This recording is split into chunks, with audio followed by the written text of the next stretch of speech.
오대산. 이 깊은 산속 어딘가에 신선들이 먹었다는 신선초가 있다고 한다. 산나물꾼들도 구경하기 힘들다는 신선초를 찾아 나섰다. 인적을 찾아볼 수 없는 깊은 산속, 고목에 톱질 한 자국이 있다. 그 속엔 오래된 벌집이 보인다. 야생꿀을 누군가 채취한 흔적이다. 작년에 이게 나갔나 봐요.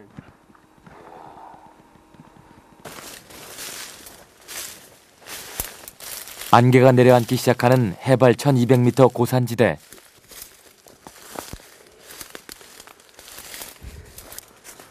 이게 2시간을 헤맨 끝에 마침내 신선초를 발견했다.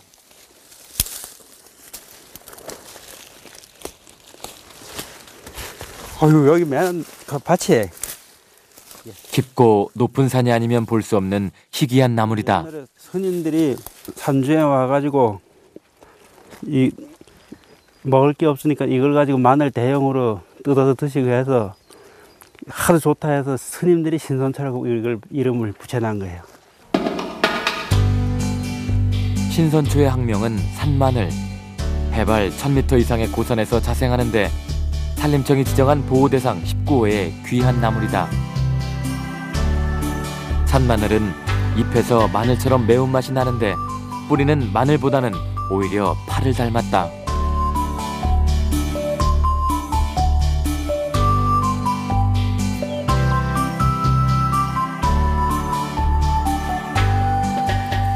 일본에서도 스님들이 많이 먹어 행자나물이라고도 부른다.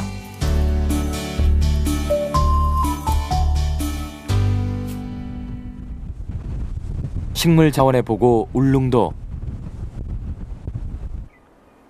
울릉도에서는 논밭의 절반에서 산나물을 재배한다. 일조량이 적고 습해서 같은 나물이라도 잎이 넓고 잘 자라기 때문이다. 그래서 오징어만큼이나 유명한 게 울릉도 산나물. 3월 중순인데도 벌써 산마늘을 비롯해 노지에서 재배한 산나물이 많이 나와 있다.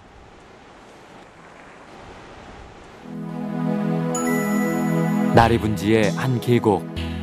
눈이 채 녹지 않은 산기슭에 파릇파릇한 새순이 돋아나고 있다.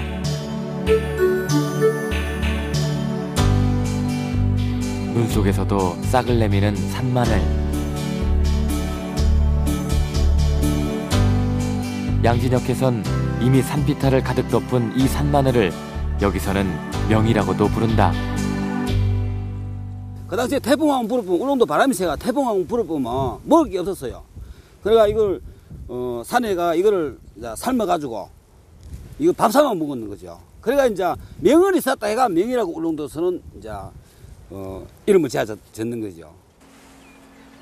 울릉도 산마늘은 육지 산마늘에 비해 잎이 크고 마늘 향도 순한 편이다. 울릉도 계통의 산마늘은 잎이 크고 수량이 많으면서 그다음에 그 재배 포장에서 환경 적응성이 이 육지산 오대산 계통보다 훨씬 좋습니다. 그래서 농가 입장에서 보면 일단 수량이 어느 정도는 나와줘야 되기 때문에 산마늘이 인기를 끌면서 이제는 울릉도에서도 산마늘이 귀한 나물이 되고 있다. 야생 산마늘이 갈수록 줄어들어 재배에 나서는 농가가 늘어나고 있다.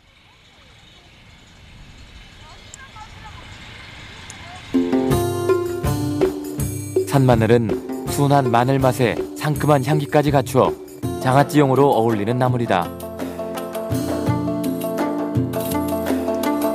나물꾼들도 쉽게 뜯을 수 없어 장에 박아두고 아껴 먹는데 맛과 향에서도 최고로 치는 소중한 나물이다. 대관령의 고령지 농업연구소. 이곳에선 산나물 중에 산마늘만을 10여 년 전부터 재배해왔는데 최근 효능에도 주목하고 있다. 성인병의 대표적인 질병의 하나인 당뇨병에 대해서 우리 그 피 속에 있는 혈당치를 낮추는 효과가 매우 높은 것으로 밝혀졌습니다. 그래서 그 산마늘이 기능성이 상당히 그 높은 산나물이 아닌가. 이곳에서 분석한 결과 산마늘은 당뇨병의 원인인 혈당을 낮추는데 탁월한 효과가 있는 것으로 확인되었다. 문제는 잎을 수확하기까지 5, 6년이 걸린다는 것. 이 기간을 단축하기 위해 조직 배양을 통한 대량 증식 방법도 연구하고 있다.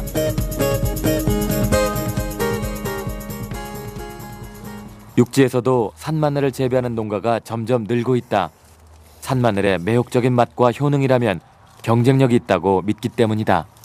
이 기능성 식품을 자꾸 지금 찾게 돼요. 이제 돈은 벌었잖아요.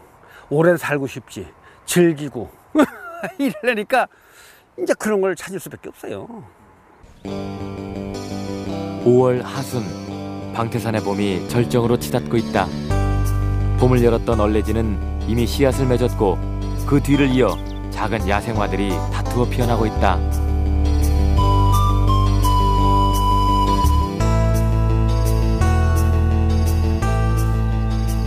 산나물 중에는 경쟁력 있는 품종이 적지 않다. 무엇보다 산나물은 종류가 다양하다는 것이 가장 큰 강점인데 증보 산림 경제에는 봄이 오면 온갖 식물의 싹이 독이 없어 먹을 수 있다고 기록돼 있다. 하지만 주의해야 할 독초들도 있다. 초봄에 유난히 실하게 올라오는 뻣뻣한 잎의 박새가 그중 하나. 박새 이걸 먹으면 죽어요. 이거 소도 먹어도 아주 기거품을 막 내물어. 먹으면 정신이 혼미해지는 미치광이 풀도 경계 대상. 나물이라는 이름이 붙어 일부 지역에서 먹기는 하지만 독성이 강한 나물이 있다. 피처럼 붉은 즙이 나오는 피나물은 명색이 나물이지만 거의 먹지 않는다. 계곡가에 군락을 이루는 동이나물도 잎이 곰치를 빼닮아 특히 주의가 필요하다. 우산나물과 비슷한 이 나물은 삭간나물, 역시 독성이 강하다. 1월산 근처의 영양군 주실마을. 전문가들도 처음 듣는 금죽이라는 나물을 먹는다. 금죽 없어가 못 듣잖아요. 금죽이 나물 중에 금죽 최고 좋지요. 먹어본 사람은 검죽이라 그러면 뭐 달라는 대로 다 주고 타는데 뭐 돈 달라는 대로 다 주고. 검죽은 어디서 먹고? 예. 도대체 금죽은 어떤 나물일까? 나물로 유명한 1월산에도 인기 좋은 금죽은 다 뜯어 거의 없다 하여 군부대의 협조를 얻어 정상까지 올라갔다.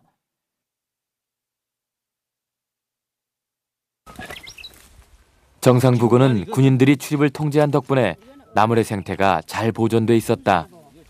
이날 주실마을 사람들은 이제는 1월산에서도 구경하기 힘든 금죽을 양껏 뜯을 수 있었다.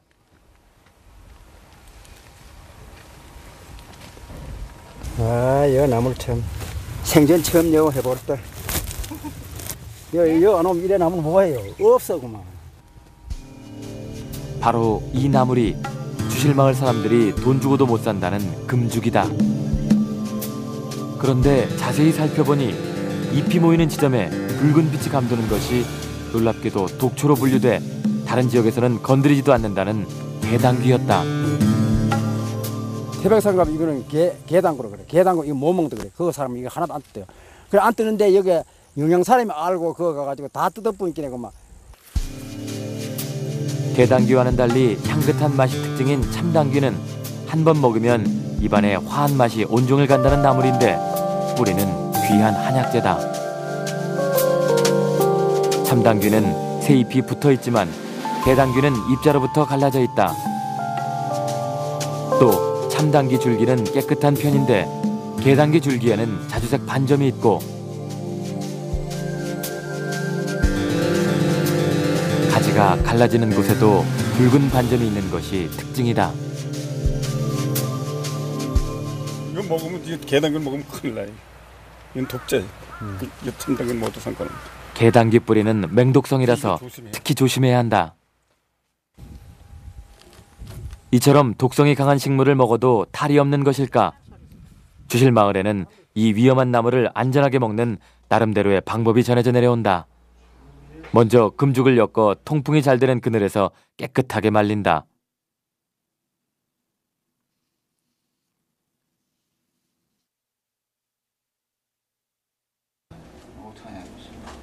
요리를 할 때는 말린 금죽을 뜨거운 물에 데쳐 독한 향기를 씻어내고 깨끗한 물에 5시간가량 담궈 남은 강한 향을 우려낸다. 이곳에서는 특별히 금죽으로 소고기 육개장을 만드는데 강한 금죽 향기가 소고기의 느끼한 맛을 없애줘 환상적인 국물이 만들어진다. 특히 주실마을은 옛날 어른들로부터 지금까지 내려오면서 입맛이 없고 이럴 때 자다가도 금죽 반찬을 했다 그러면 자다도 벌떡 일어나서 금죽 음식을 먹었습니다. 그래서 과거에 입맛 없던 것도 입맛을 돌이킬 수 있는 그 음식의 하나입니다. 영양의 금죽처럼 각 지역마다 유별나게 선호하는 산나물이 있다. 강원도의 산나물 식당에는 단골 손님이 아니면 좀처럼 내놓지 않는 나물이 있다. 바로 누리대다.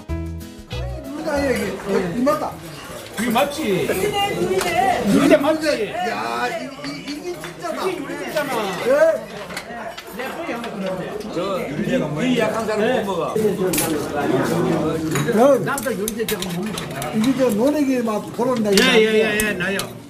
진짜 좋아 이 누리대가. 글자 그대로 한 움큼에 10,000원이 넘어 강원도에서 제일 비싼 나물이라는 누리대. 무슨 맛이길래 그토록 열광하는 것일까?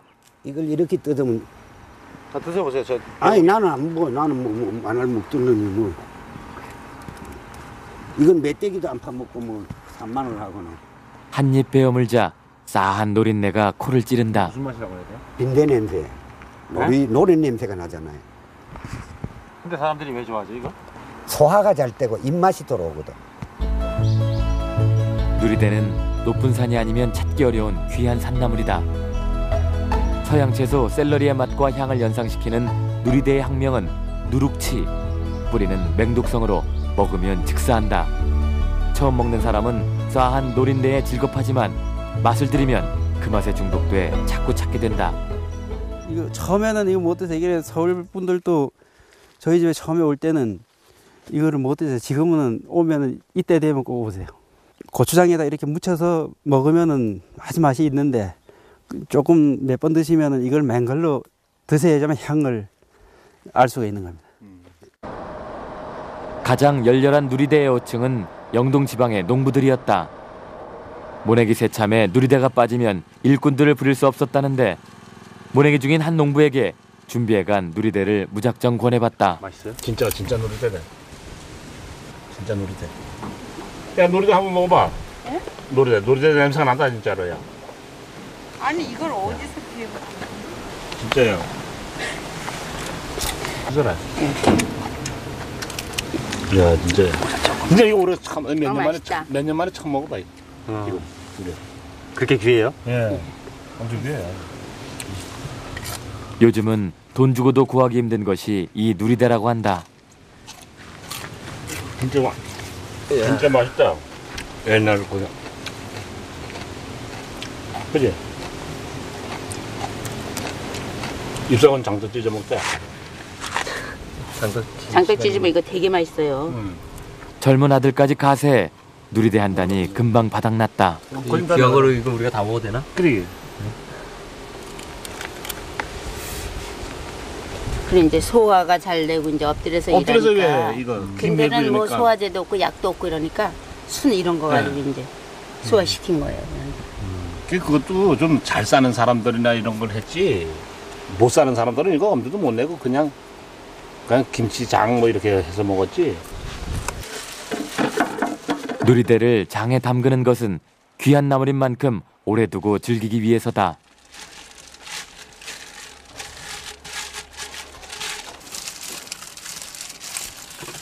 넉 달 뒤 누리대를 꺼내봤다.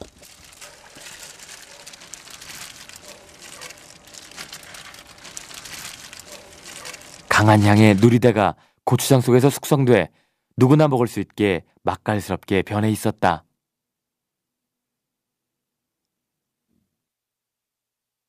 누리대는 그 누리대 특유의 그 향이 나는 그 성분들이 있습니다. 이런 것들은 이제 휘발하는 성분들인데요. 이것을 먹게 되면은 위에서 그 위벽을 자극한다거나 소화관을 자극해가지고 위에 그 소화 운동 기능을 이제 향상시키는 이런 물리적 기능을 향상시키고요. 또 하나 이런 기능들이 부가적으로 소화 효소의 분비를 촉진시키는 이런 생리적 기능을 보여주고 있습니다. 4월 중순의 지리산은 아직도 겨울이다.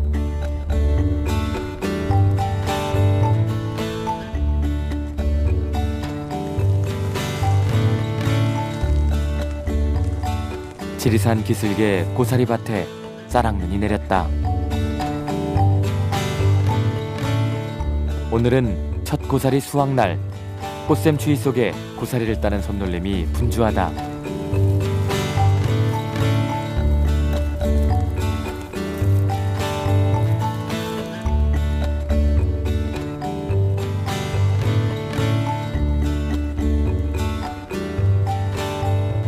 이때부터 5월까지 사흘에 한 번씩 따는데 국내에서도 많이 재배하지만 워낙 인기가 많은 나물이라 매년 3,000톤가량의 마른 고사리가 수입된다.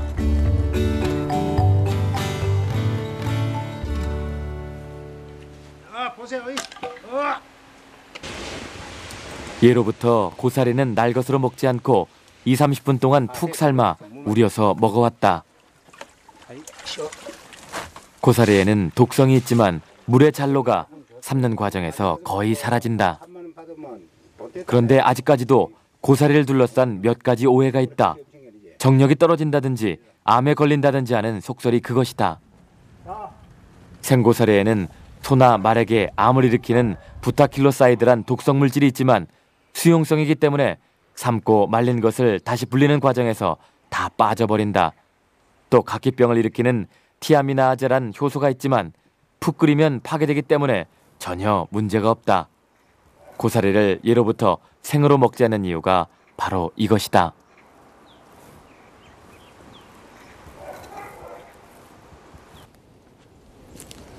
지리산 일대에서 고사리보다 더 높이 쳐주는 나물이 있다. 고비다. 양지에서 나는 고사리와 달리 고비는 음지와 습한 곳을 좋아하는 나물이다. 농민들이 보통 고비라 부르며 채취하는 이 나물은 실은 본명이 응달고사리다. 값도 고사리는 비싸죠. 이거 양이 얼마 안 돼. 근데 고사리는 좀 많지만은 이거는 양이 얼마 안 돼.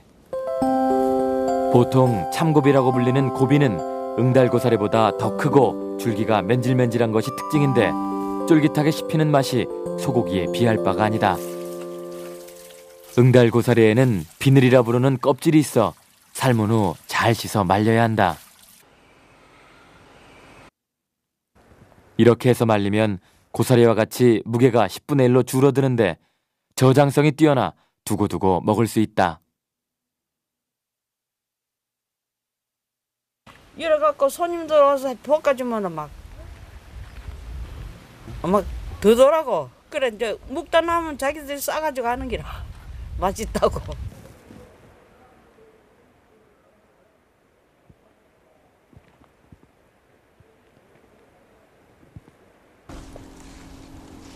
나물 중에는 독성을 제거하기 위해 삶고 우려 먹는 나물도 많지만 생으로 먹을 수 있는 나물도 적지 않다. 이게 저기 미나리 싹이라 그러잖아. 이게 맛있는 나물이. 고기에다가 쌈도 싸먹고 그냥 겉절이 삼아 해먹어도 되고. 고산의 대표 쌈나물이 곰취라면 야산에는 미나지 싹이 있다. 미나지 싹이라 부르는 이 나물의 학명은 영아자. 영아자는 재배채소와 산나물을 통틀어 비타민C 함유량이 가장 많다. 이게 옛날에 이거 저 쌈 싸먹는 데는 상치보다 이래 더 우찔러 치던 거예요, 이게. 흙만 털어가지고서 장을 발라서 쌈을 싸서 그냥 이렇게 먹으면요. 더 고소해요, 확실히. 맛은 어때요? 맛이 아주 고소한 게 미나리살 향이 나죠. 난 좀 줄줄하더니 아주 다 맛있어.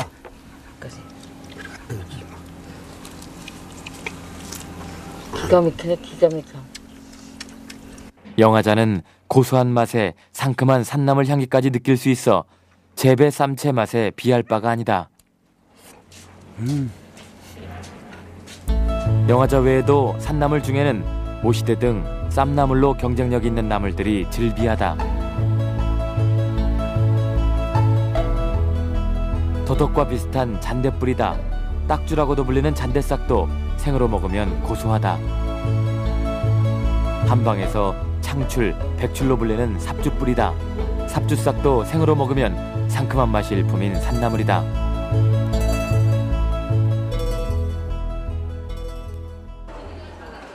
건강에 대한 관심이 높아지면서 우리나라의 쌈나물 시장은 갈수록 커지고 있다. 그런데 쌈집에서 나오는 나물은 대부분 외래산이다. 그중에 산나물 이름이 붙은 것은 참나물이 유일하다. 서울의 한 대형 매장. 참나물이란 이름으로 이 나물이 팔리고 있다. 그런데 참나물이라면 높은 산의 나물로 재배가 힘든데 이토록 많이 쌓여있는 것이 뭔가 석연치 않다. 이뿐이 아니다. 똑같은 산나물이 포장돼에 팔리고 있는데 포장재는 삼엽채라고 적힌 반면 진열대에는 참나물이라고 표시돼 있다. 대체 참나물일까? 삼엽채일까? 대도시 근처의 비닐하우스를 찾아가면 사시사철 파랗게 자라고 있는 문제의 나물을 어렵지 않게 찾을 수 있다. 재배 농민에게 이 나물의 이름이 무엇인지 물어봤다. 아니 이거를 참나물이라고 이름을 붙인 이유를 모르겠어요. 왜 참나물이라고 그러는지. 그래서 내가 야생 참나물을 할 때는 난 무조건 이걸 반디나물이라고 그랬지 참나물이라고 절대 안 불렀거든.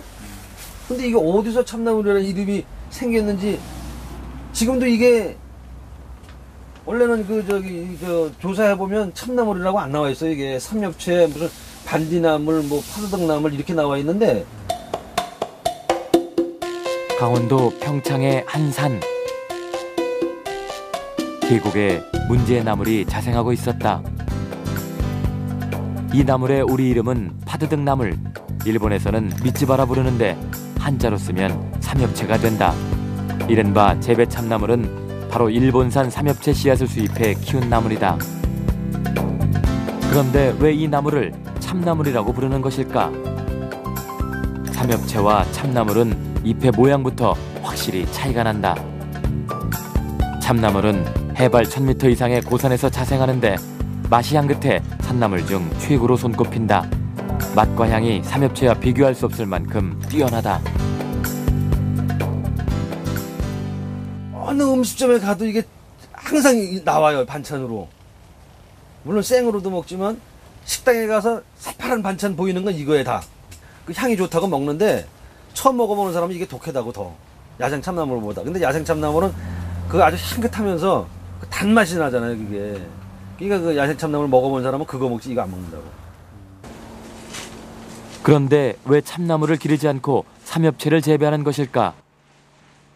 농사 기술이 뛰어난 곽기동 씨는 한때 참나물 재배에도 성공한 적이 있었다. 하지만 타산이 맞지 않아 참나물을 뽑아내고 사시사철 재배 가능한 삼엽채를 심었다. 6월 달만 되면 더워지잖아요. 더워지니까 성장을 멈춰버려요. 안 커요. 그냥 그대로 있어. 이게 훨씬 낫죠. 이거는 연중 생산이 되는 거고 연중 수확이 되잖아요, 이거는. 일본에서는 산나물인 삼엽채를 어떻게 연중 생산하게 되었을까? 도쿄에서 3시간 거리의 한 산, 산나물 동호회에서 봄나들이를 나왔다. 한국에서는 볼 수 없는 특이한 품종도 있었지만 우리에게 낯익은 산나물도 있었다. 上から見るとモミジの葉っぱに似てるでしょ。そうですね。 단풍잎하고 비슷하지 않나요?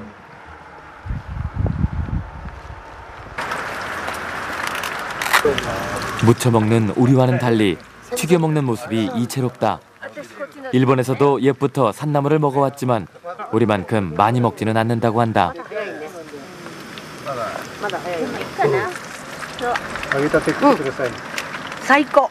ダメだ切らない。これ一番うどで一番美味しいところ。 와라비. 와라비. これ。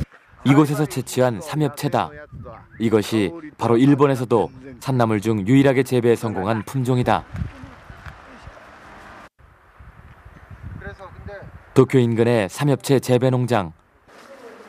한국과 달리 이 농장에서는 물을 이용해 삼엽채를 재배하고 있었다.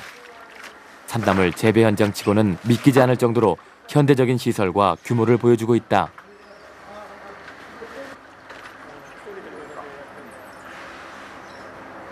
出荷されるんですか？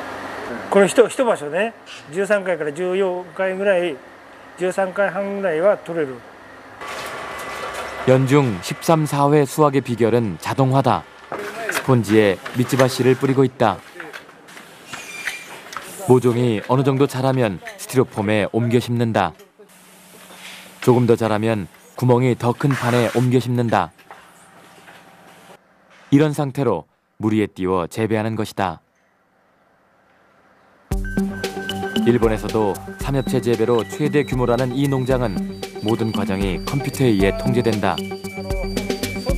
중앙 컴퓨터가 온도와 햇볕, 풍속은 물론이고 비료와 물속 산소 공급까지 조절해준다. 이런 과정을 거쳐 60일 정도면 삼엽채를 뿌리째 수확한다. 수확한 후에도 세척에서 포장까지 자동화 설비를 통해 출하되고 있다.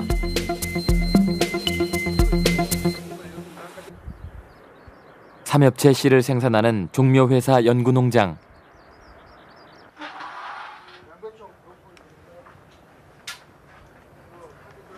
이곳에서 생산된 씨앗은 우리나라에도 수입된다. 일본에서는 오래전부터 농민들이 텃밭에 조금씩 심어 먹었는데 30여 년 전 종묘회사에서 우수한 품종을 채집해 개량을 거듭한 끝에 현재 삼엽채 품종이 만들어졌다. それからこれ非常に食べて香りがいいし美味しいということで、実はこの改良っていうのはね、日本では1716年ぐらいから始まってるんですよ。古い文献見ますとね。でもう1800年代ぐらいにはもうすでに市場で売られてたというようなこともあるんですけども、これ種で経由するっていうことは毎年新しい世代が更新できますから、要するに選抜をね、農家が自分の好みにこう選抜をしてきたという過程で品種改良がなされたということなんですよ。 입맛에 맞는 산나물을 연구해 마침내 사계절 생산되는 채소로 길들인 일본인들. 삼엽채에 대해 대단한 자부심을 가지고 있었다. 非常に繊細な味覚を持っている日本人ですので、その香りとかですね、あるいは食感とかそういうものをだんだん改良して姿も美しいね、三つ葉というものを作り上げて 우리나라에도 일본의 삼엽채만큼이나 오래전부터 재배해온 산나물이 있다. 시골 어느 집이나 뒤란에 몇 포기쯤은 심어온 곰치가 그것이다.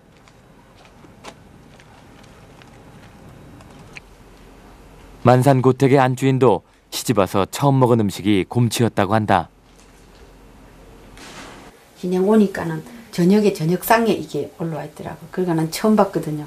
근데 먹어보니 맛이 좋대요. 그래가지고 한 접시 왔는 걸 내가 다 먹어봤더만 밖에서 상이 나갔는데 새색시가 나무를 다 먹었다고 막 소리가 들리더라고요. 곰치 요리법도 대대로 전해져 내려왔다. 귀한 게래가 요즘에는 재배를 하지만 옛날 산에서 뜯어서 귀한 게래가지고 이 집안에서는 곰치의 향을 살리기 위해 양념을 배제하고 데친 곰치에 참기름만 발라 먹기 편하게 재워놓는다. 이 맛깔스러운 곰치쌈은 사돈과 같은 귀한 손님의 상에나 오르는 귀중한 음식이었다.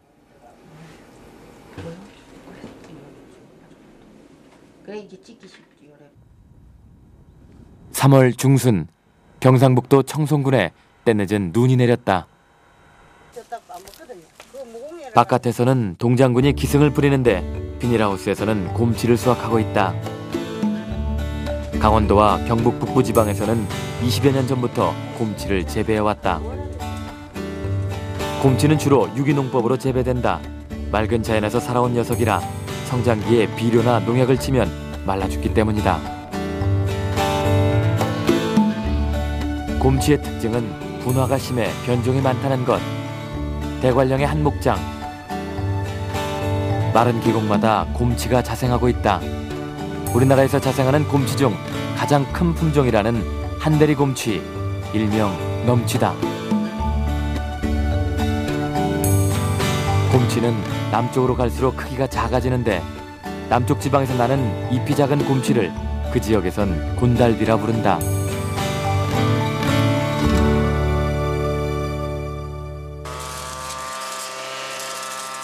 (8월) 중순 곰치꽃이 피었다.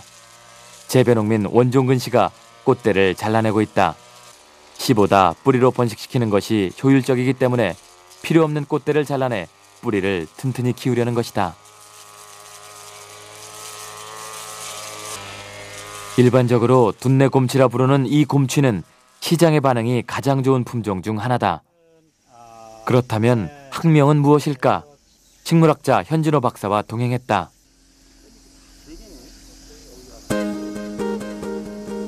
곰치류는 꽃잎의 숫자로 구별되는데 일반적인 곰치의 꽃잎이 7, 8개 정도인데 반해 둔내곰치는 꽃잎이 3개에 불과했다.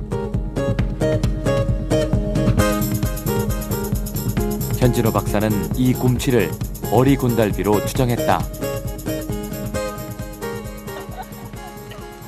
둔내곰치는 4월 말부터 6월 중순까지 대여섯 번 수확을 한다. 맛과 향이 뛰어나고 쌈을 싸먹기에 적당한 크기의 이 곰치는 원씨 부부에겐 보물과 같은 존재다.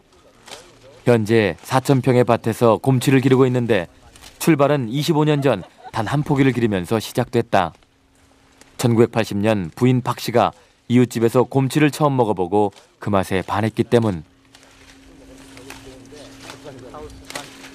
봄에 이렇게 파내가지고 나무 뿌리 밑에 있는 걸 파내서 하니까 3개가 갈라지더라고요. 이걸 어디다 심냐니까는 축사 뒤에다 심으라 해서 심었는데 그게 이제 한 해 1년을 크니까 이게 한 알람씩 되게 컸어요. 그게 이제 그거를 크는데 아침에 밥을 하러 나오면은 꼭 그걸 들다 보고 와서 밥을 하면 기분이 좋고 그걸 안 보면은 기분이 안 나요. 그러니까 우리 아저씨가 꼭 서방님한테는 아침 문안 인사를 안 해도 꼭 곰치한테 가서는 문안 인사를 드린다고 그러고 했거든요. 곰치는 3월 말 포기 나누기로 증식시키는데 한 포기가 서너 포기로 불어난다. 거기에다 40여 마리 소에서 나오는 퇴비를 거름으로 활용하는 복합 영농을 시도하면서 곰치는 더욱 실하게 자랐다. 이게 자식 하나 키우는 것보다도 더 참 공을 들였어요. 이거 심다가도 이파리 하나 떨어지면은 이것도 아까워가지고 다 꽂아가지고 뿌리를 내려가지고 그것도 땅도 많지 않으니까 산지석하리다 갖다 이렇게 묻어놓고 이게 그늘 지워줬다 그 이듬해 또 그 캐다 밭에다 연계 심고 그렇게 해왔기 때문에 지금도 이게 숫자가 많아도 이게 갈라 심을 때는 이런 거 하나라도 떨어지면 그게 그렇게 아까워요. 하도 정성 들이 한 거라서. 시작부터 25년. 현재 둔내곰치는 전국 각지로 배달되는데 4천여 평 밭에서 연간 소득이 2억 원. 그냥 흘려보았으면 없어졌을 곰치 한 포기가 농촌의 확실한 소득원이 되었다. 곰치뿐만 아니라 현재 전국 각지에서 참치, 어수리, 산마늘 등 그 지역의 특성에 맞는 산나물이 재배되고 있다.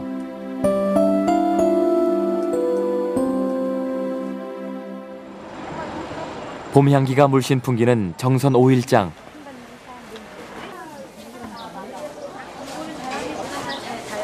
적어도 이 장터에서는 곰치가 설 자리가 좁다. 곤드레가 있기 때문이다.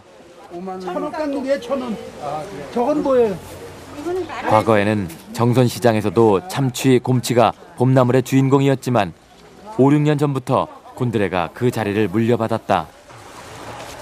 재배농민들이 쉬지 않고 곤드레를 실어 나르지만 나오는 족족 팔려나간다. 이날 하루만도 엄청난 양의 곤드레가 도시 사람들에게 팔려나갔다.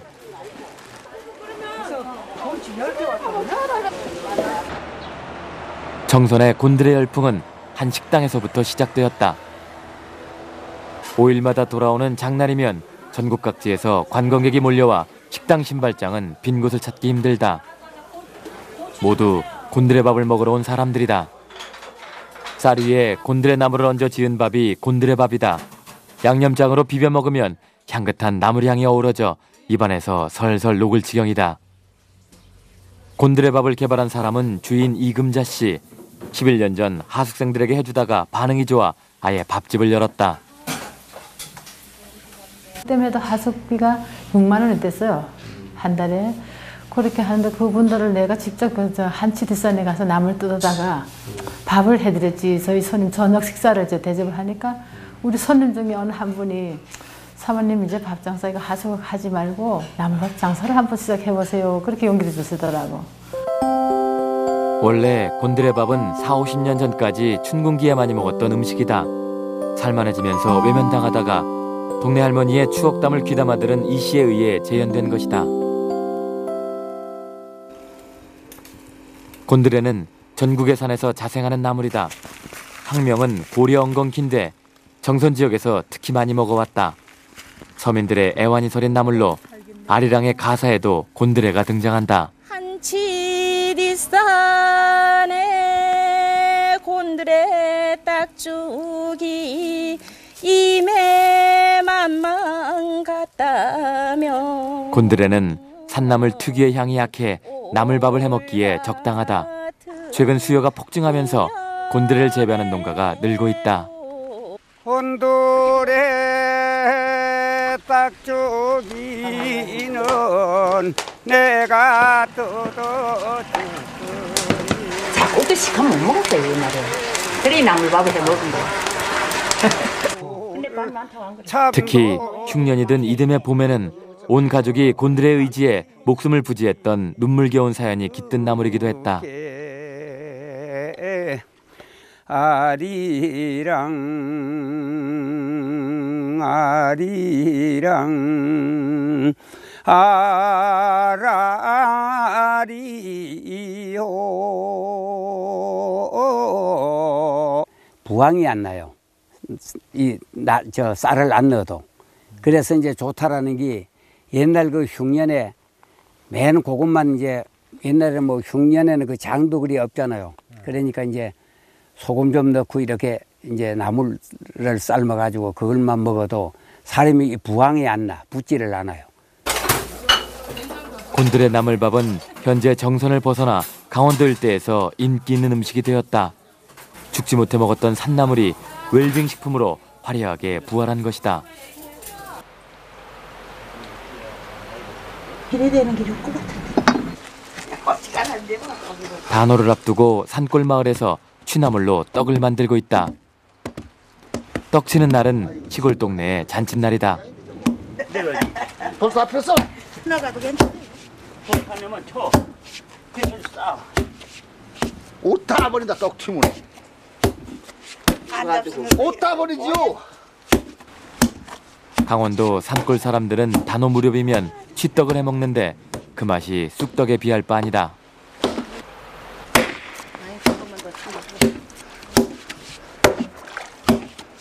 이제 제대로 소리가 난다. 떡 치는 소리가 땅땅 나야.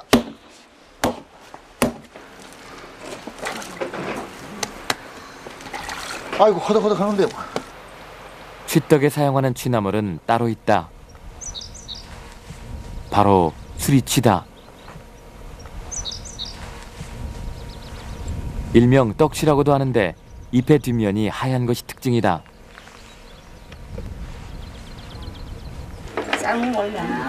수리취는 잎줄기가 억세서 무쳐먹는 나물이 아니다. 떡을 할 때도 잎만 떼어낸 후 삶아서 부드러운 부분만 이용한다. 보통 단오 취떡을 끝으로 그의 산나물 뜯기가 마감된다. 단오가 지나면 산나물이 억세지고 쓴맛이 강해져 먹을 수 없기 때문이다. 파란 봄빛이 깃든 취떡. 수리취 특유의 상큼한 향이 더해져 절로 침이 고인다. 이걸 다 찾아. 이게 다 찾네. 이게 한 군데. 해칠해서 맛있지. 네, 맛있는데. 얼레지로 시작돼 취떡으로 끝나는 진동리의 나물 시즌은 이렇게 마감됐다. 예, 떡도 먹으려고 아주 열심히 쳤지. 많이 갔어요. 7월 중순 지리산에 장맛비가 내리고 있다. 봄에 꺾었던 두릅나무에서 다시 싹이 돋아 무성한 가지를 만들었다. 장마가 시작되면 지리산에서는 또 다른 산나물 농사가 시작된다.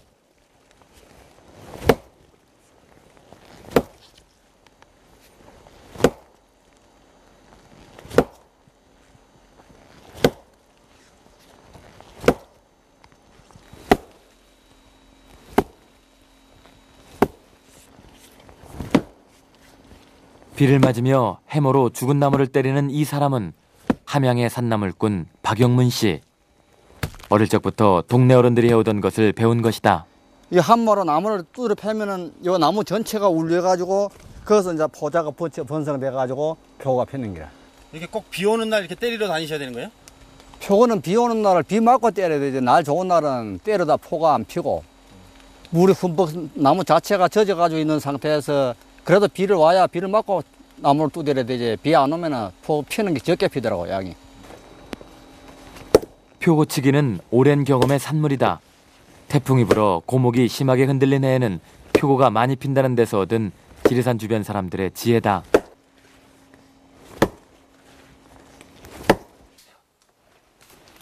과연 나무를 때린 효과가 있긴 있는 것일까? 박 씨를 따라 나무를 때렸던 곳으로 가봤다. 이거 뭐 포 많이 폈네요. 오늘 9일째네 이렇게 많이 폈네. 굉장히 많이 펴네요. 이거 엄청나네요. 이쪽으로 다겠네. 박 씨가 때렸던 고목에는 신기하게도 표고버섯이 빨갛게 돋아나 있었다.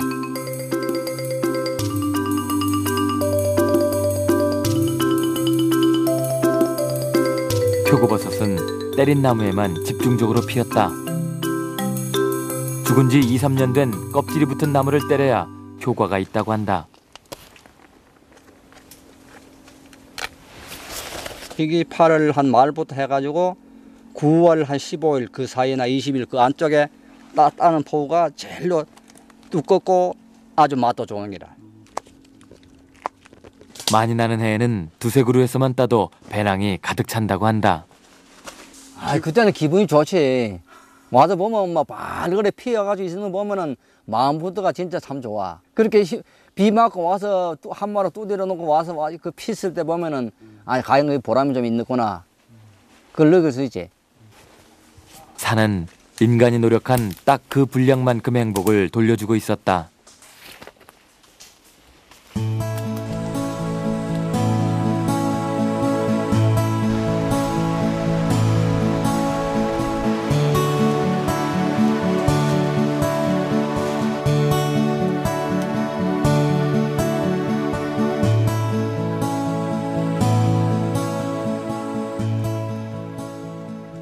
가을이 시작되는 지리산 영리봉 능선. 높은 암벽에 매달려 고개를 하는 사람이 있다. 서기를 따는 나물꾼이다.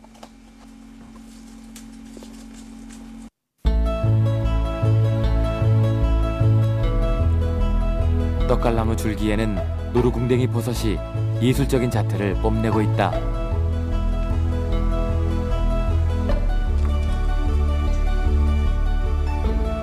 옛부터 맛으로 1능이, 2표고, 3송이라 해서 송이보다 웃길로 쳐주는 능이버섯이 바닥에 너부죽하게 피어났다.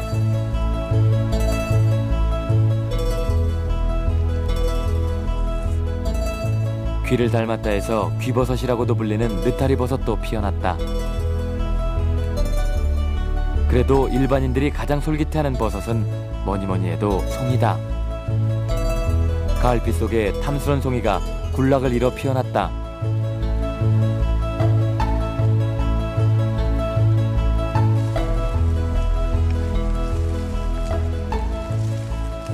가을철 산나물인 버섯은 봄나물 못지않게 산이 인간에게 내리는 또 하나의 축복이다.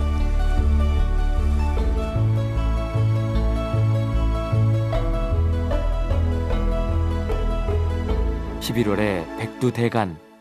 모든 것을 나눠준 산이 옷을 벗기 시작한다. 뒤늦게 나온 어린 곰치 한 잎이 가을 햇살을 조금이라도 더 받기 위해 고개를 쳐들고 있다.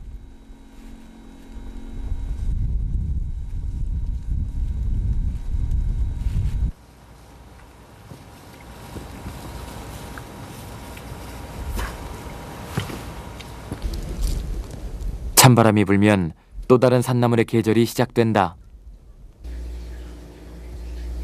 바로 봄에 뜯어 말려둔 묵나물이다.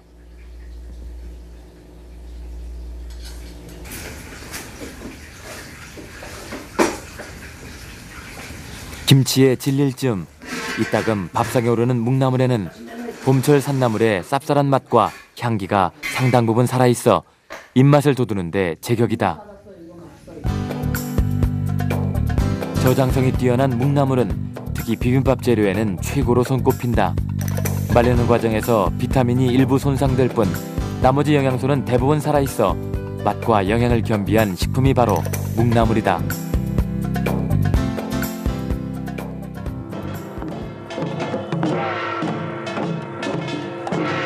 정월 대보름날 시골에서는 마을마다 1년 중 최대 규모의 묵나물 축제가 벌어진다.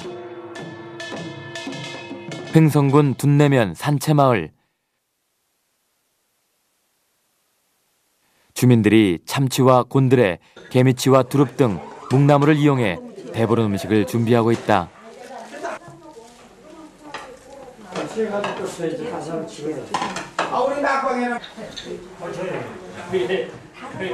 예로부터 우리 민족은 정월 대보름날 9가지 이상의 나물을 먹어야 이듬해 여름에 더위를 타지 않는다고 믿었다. 한겨울에 묵나물을 먹는 이 풍속 뒤에는 맛과 향기 그리고 영양을 고루 갖춘 산나물로 건강을 챙겨온 조상들의 지혜가 담겨 있다.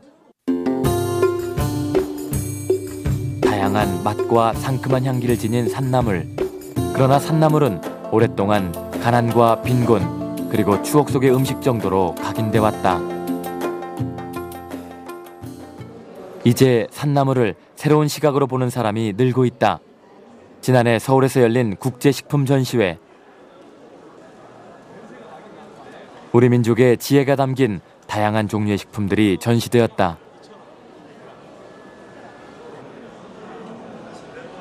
그 가운데 산나물도 있었다.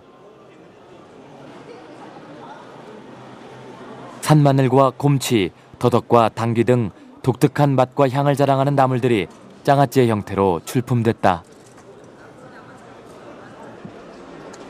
서구식 입맛에 길들여져 오랫동안 잊고 지냈던 산나물이 현대적으로 포장돼 돌아온 것이다. 지난해 11월 오대산 자락의 광원리 주민들이 이른 아침 산에 올랐다. 이날 주민들은 겨울이 오기 전에 서둘러 참치, 곤드레, 더덕 등 산나물 씨를 뿌렸다. 재배 채소와 달리 산나물은 추운 겨울을 지내야 싹이 트기 때문이다. 굳이 산에다 씨를 뿌린 것은 자연과 유사한 환경에서 산나물을 재배해 도시인들에게 산나물 체험장을 만들어주고자 하는 것이다. 지금 신뢰할 수 있는 거는 산에서 나오는 게 제일 신뢰할 수 있는 거니까 저희들은 이게 앞으로 이게 미래에는 이게 희망이 있다고 보는 거예요. 올해 6월 씨를 뿌렸던 이곳을 다시 찾았다. 주민들이 나물밭을 메고 있었다. 지난해 뿌린 더덕싹은 빼곡히 돋아나 오히려 속가내야 할 정도였다. 근데 너무 많이 나와가지고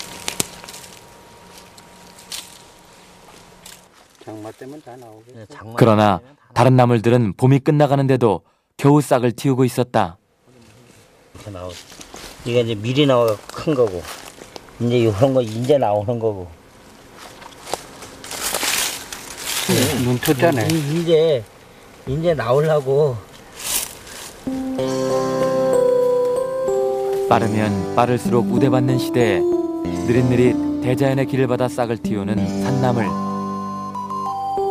오랫동안 우리가 외면해왔던 이 작은 산나물에게서 희망을 찾는 사람들이 늘어나고 있다.